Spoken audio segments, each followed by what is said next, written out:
Hi, I'm Sarah. I'm one of the respiratory specialist nurses.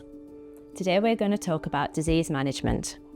In this session we will talk to you about the ways in which you can manage your symptoms, which we discussed in the previous session. Inhalers. Inhalers are important medications for the management of certain lung conditions such as COPD. The medication goes straight into your airways, so you can have a much smaller dose than if you took the medication in a tablet form.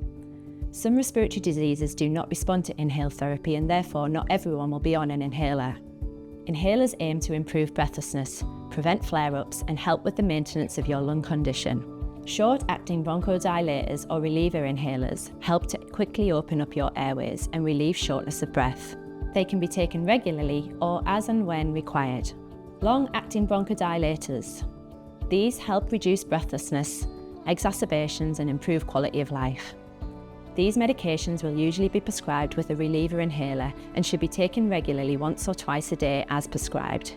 You may be prescribed an inhaler that contains two medications, a long-acting bronchodilator and steroid inhaler, or a combination of two long-acting bronchodilator inhalers. These help reduce inflammation in the airways and may be helpful for people who are more symptomatic or who have lots of flare-ups. They should be taken regularly as prescribed once or twice a day. If you have a steroid inhaler, always wash your mouth out after use. Some inhalers can be fitted with a spacer device. This makes your inhaler much more effective and allows more medication to get into your lungs. Different inhalers require different techniques due to the type of device and the medication within them, and it's really important to use them correctly to ensure the individual benefits most. When you are using a metered dose inhaler, try to remember that the molecules are big and heavy like a heavy goods vehicle. Now think of your airway. There is a sharp bend at the back of your throat which the medication must navigate past to get into your lungs. Just like a HGV on a roundabout having to slow down to make the turn, otherwise it will miss it. This type of inhaler must be taken using low and steady breaths, using your spacer for it to make the bend at the back of your throat to get where it needs to be to help control and manage your symptoms. These inhalers have a canister which holds the medication and the propellant. These separate in a matter of a few seconds, therefore you must shake the inhaler before every dose. It is very important to leave 30 seconds between each actuation. Metered dose inhalers need heat to activate the propellant into an aerosol. When you press the inhaler, it cools down. 30 seconds is the amount of time for the device to come back to its baseline temperature. Dry powder inhalers or DPIs. The medication in these inhalers are bound to a molecule that is sticky. In order to separate the medication from the molecule, a lot of energy is needed. Therefore, you need to use a sharp intake of breath which will break the medication and molecule apart. This allows the medication to get into your lungs to control or ease your symptoms. If you are provided with a new inhaler, always ask to be shown how to use it. If you have any questions about how to use your inhalers, please ensure you ask your healthcare professional for advice on technique. At previous sessions, factors which can make you breathless were discussed, such as phlegm and infection. For some patients, treatments can come in the form of a tablet. Tablets such as oral bronchodilators. These open up your airways. They are often taken once or twice a day as prescribed by the healthcare professional. Oral corticosteroids, for example prednisolone. These may be prescribed for short periods if you are having a flare-up. They help relieve symptoms by reducing airway inflammation. They are rarely prescribed for long-term use as they have lots of side effects, which we will discuss later. Oral antibiotics. If you have a chest infection, you may be prescribed antibiotics. There are many varieties, and it is important that you take them as prescribed.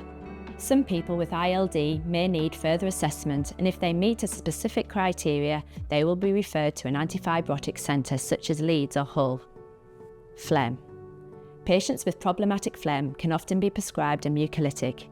If you have been on a mucolytic for a long period and it is no longer effective, it may be worth discussing with your GP regarding changing to an alternative. Steroids. You may be prescribed emergency steroids or long-term steroids depending on your condition. For those on long-term steroids, you will often be prescribed a bone protectant, like a calcium tablet. Steroids reduce swelling and inflammation. It is important to note that for those on long-term steroids, your natural steroid can struggle to work as the prescribed steroid can take over. As previously highlighted, steroids have multiple side effects, including reduced bone density, increases in weight. They can make you restless or have difficulty sleeping. If you are having several courses of steroids or an extended course longer than 2 weeks, it is important to be weaned off gradually.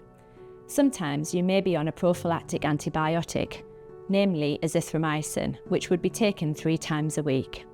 It would be prescribed by a respiratory consultant if deemed appropriate. Oxygen therapy. Not everyone with a heart or lung condition will require oxygen therapy. If your oxygen levels are low when you are well or you get lower when you exercise, you may be offered an oxygen therapy assessment. Oxygen therapy must be prescribed by a trained healthcare professional and it should be reassessed regularly. If used incorrectly, oxygen can be very dangerous. Remember, oxygen is a drug. Nebulizers. If your reliever inhaler is taken properly, you should not require a nebulizer. 1 nebulizer is the equivalent to 10 puffs of an inhaler. Sometimes nebulizers are used in an emergency treatment. Fan therapy. We have multiple receptors on our faces, and if you use your fan under your chin in a rocking motion, you can often trick your brain into thinking you are getting more air in, thus reducing your anxiety and breathlessness. Physical exercise. The fitter you are, the less likely you are to get infections, and the better equipped you are to fight it off. Surgeries. There are some surgical options for patients with lung disease, such as lung volume reduction or lung transplants. These would be offered at specialist centres under consultant review. They remove damaged wedges which can improve breathlessness and quality of life. Valve surgery. This would remove trapped air in the lungs so that they can better inflate. Vaccines. Always ensure you are up to date with your vaccinations. These can include flu, COVID, and pneumonia. Be well when attending for vaccines and keep well hydrated, taking paracetamol if needed. Smoking cessation. If you would like help to quit smoking, please let a health professional know at the end of the session and we'd be happy to refer you to local services.